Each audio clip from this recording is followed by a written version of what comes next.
Hello guys and welcome to the channel. Wanted to give a quick update on my Axial Wraith spawn kit. I've done a few things to it and wanted to show you what I've done.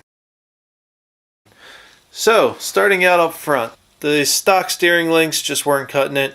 I showed in my original video pretty much any pressure on those wheels just flexed that steering link. So I went ahead and upgraded it. This is the Incision 1/4 stainless steel, and these have performed very well. I actually had a chance to try these out.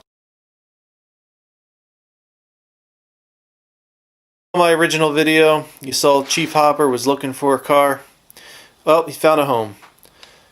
I actually found a pretty good deal on Amazon for the Poison Spyder body and the Axial Wraith Interior. So it was real simple to throw that in. I think it looks a lot better.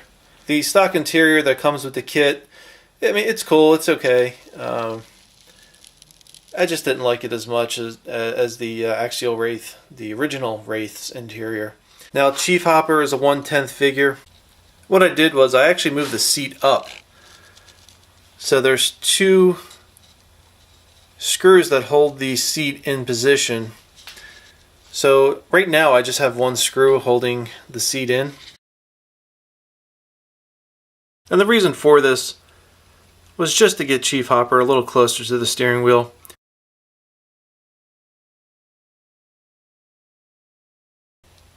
Kind of a bummer, but I did actually break off one of the shifters there.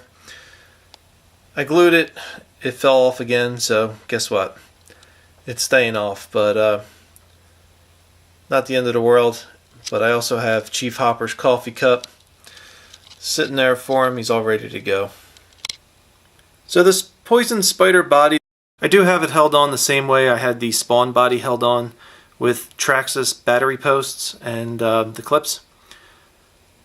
The only other thing I did was I did put one screw right there in the top part of the body there, just to make it a little bit more secure.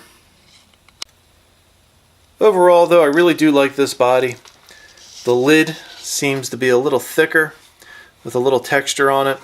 So when I don't want to run my Spawn body, I can run the Poison Spyder body. And it's just fun to have two bodies. Change them out at will.